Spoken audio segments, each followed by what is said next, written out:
नमो भगवते वासुदेवाय नमः। नमस्कार दोस्तों, कैसे हैं आप सब। बहुत स्वागत है आपके अपने ही चैनल इंस्पिरेशन ऑफ प्रेरणा में। सच्चियाँ जोता वाली माता तेरी सदा ही जय हो। ऊंचे ऊंचे पहाड़ों वाली माता तेरी सदा ही जय हो। माता रानी के नवरात्र चल रहे हैं और आज नवरात्र का चौथा दिन है।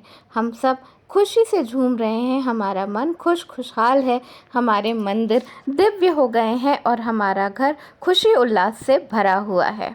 जी हाँ, माता रानी के नवरात्र में हर तरफ से खुशियाँ बरस रही हैं। हर तरफ से हर इंसान माता रानी को मनाने की कोशिश कर रहा है। हर तरह के प्रयत्न किए जा रहे हैं, माता के जगराते किए जा रहे हैं, माता के भंडारे किए जा रहे हैं। हर इंसान अपनी हैसियत के हिसाब से, अपनी बुद्धि के हिसाब से, अपनी श्रद्धा के हिसाब से, अपनी क्षमता के हिसाब से हर वो काम कर रहा है जिससे कि माता रानी को प्रसन्न किया जा सके। नवरात्रों में माता रानी को मनाने का एक सबसे आसान तरीका होता है कन्या पूजन। जी हाँ, शास्त्रों में भी बताया गया है कि माता रानी नवरात्रों में पूजा पाठ करने से जितनी खुश नहीं होती, उतनी ज़्यादा कन्या पूजन से खुश होती हैं। बहुत सारे लोग महाअष्टमी और महानवमी को कन्या पूजन करते हैं, तो वहीं कुछ लोग सप्तमी को भी कन्या पूजन करते हैं। कन्या पूजन में ज़्यादातर लोग छोटी छोटी कन्याओं को 1 से 10 साल के वर्ष की कन्याओं को हलवा, पूड़ी, खीर, पूड़ी, चने खिलाते हैं।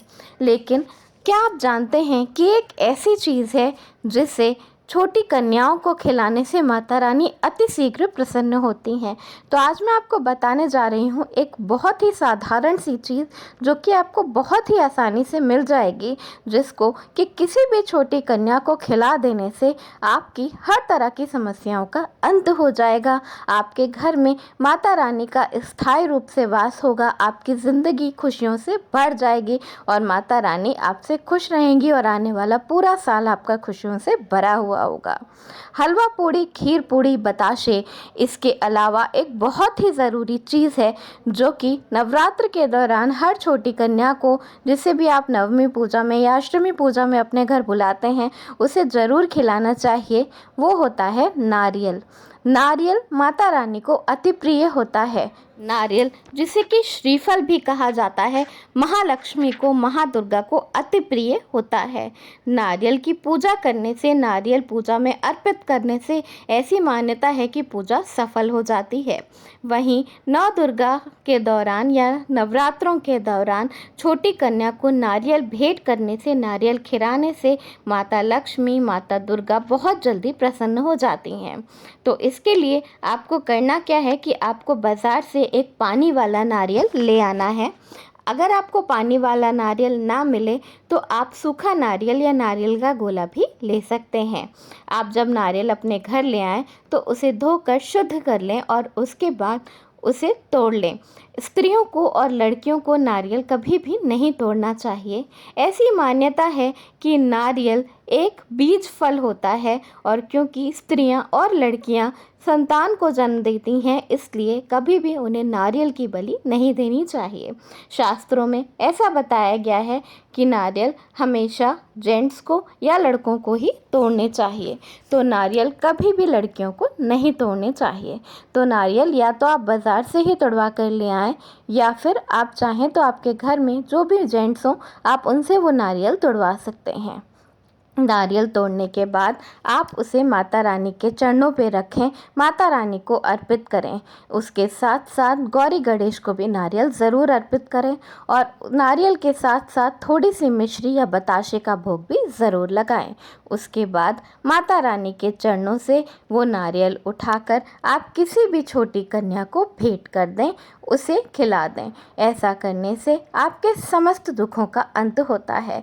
जब आप नारियल माता रानी के चरणों पर चढ़ाएंगे तो उस वक्त आप दुर्गा सप्तशती का पाठ, दुर्गा चालीसा का पाठ या दुर्गा जी के महामंत्र का पाठ ओम ऐं ह्रीं क्लीं चामुंडाय विच्चे, ओम ऐं ह्रीं क्लीं चामुंडाय विच्चे का पाठ 108 बार कर सकते हैं। नवरात्र के दौरान कन्या पूजन महापूजन माना जाता है। तो जब आप कन्याओं को अपने घर में भोज के लिए बुलाएं तो उनके पैरों को पानी से ज़रूर धो देना चाहिए और उसके बाद उन्हें गीले पैरों से अपने घर में चलने को बोलना चाहिए।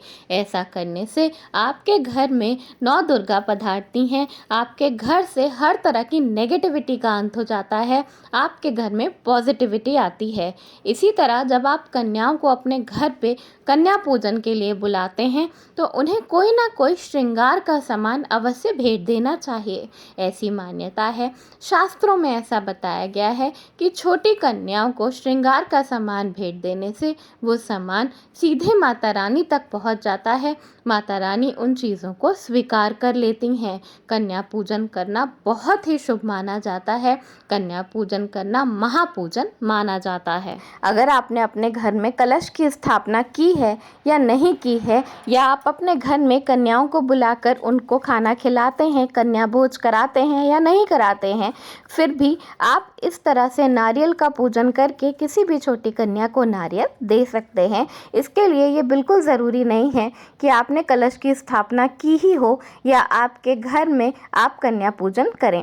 आप नारियल किसी एक कन्या को, 2 कन्याओं को या 9 कन्याओं को भी दे सकते हैं, वो आपकी अपनी इच्छा पर है। जब आप नारियल कन्या को दें तो नारियल के साथ साथ थोड़ी सी मिश्री यानी कि मीठा भी ज़रूर दें। ऐसा करने से आपकी ज़िंदगी में मिठास घुलती है। तो नवरात्र के दौरान किसी भी एक कन्या को बुलाकर, छोटी कन्या को बुलाकर 1 से 10 वर्ष के बीच की कन्या को बुला लें और अपने घर में कन्या पूजन ज़रूर करें। और कन्या पूजन करने के बाद कन्या को नारियल भेंट भी करें और उसे नारियल मिश्री के साथ अवश्य खिलाएं। ऐसा करने से आपकी ज़िंदगी से हर तरह की समस्याओं का अंत होता है। माता रानी आप पे प्रसन्न होती हैं, आपकी ज़िंदगी खुशियों से भर जाती है, आपको ज़िंदगी में तरक्की ही तरक्की देखने को मिलती है। शास्त्रों में बताया गया है कि अगर कन्या पूजन ना किया जाए तो नवरात्र का व्रत संपूर्ण नहीं होता। कन्या पूजन करना बहुत ही शुभ माना जाता है। तो नवरात्र के दौरान अपनी क्षमता के अनुसार, अपनी बुद्धि के अनुसार कन्या पूजन ज़रूर करें। जब आप अपने घर में कन्या पूजन करें तो आपको ये मानकर कन्या पूजन करना चाहिए कि आपके घर में स्वयं नौ दुर्गा पधारी हैं। उनका उसी तरह से सम्मान करना चाहिए और उसी तरह से आपको स्वच्छता और शुद्धता का ध्यान रखना चाहिए जिस तरह से आप देवी जी की पूजा करते वक्त स्वच्छता और शुद्धता का ध्यान रखते हैं। जब आप कन्या पूजन के लिए खाना बना रहे हों, पकवान बना रहे हों, तो वो किसी भी तरह से जूठा नहीं होना चाहिए। उसे बिल्कुल भी चख कर नहीं देखना चाहिए। नव दुर्गा का भोग लगाने के बाद ही आपको कन्या पूजन करना चाहिए। इसलिए भोग को बिल्कुल स्वच्छता से बनाना चाहिए। जिन स्त्रियों को मासिक धर्म चल रहा हो उनको नौ दुर्गा का भोग नहीं बनाना चाहिए। उसी तरह उन्हें कन्या पूजन का भी भोग नहीं बनाना चाहिए। कन्या पूजन का भोग बनाने से पहले आपको स्नान अवश्य कर लेना चाहिए और साफ स्वच्छ वस्त्र पहन के ही कन्या पूजन करना चाहिए। धन्यवाद। वीडियो पसंद आया हो तो लाइक ज़रूर करिएगा, दोस्तों में शेयर कर दीजिएगा। चैनल पर नए हैं तो चैनल को सब्सक्राइब कर लीजिएगा। धन्यवाद। राधे राधे।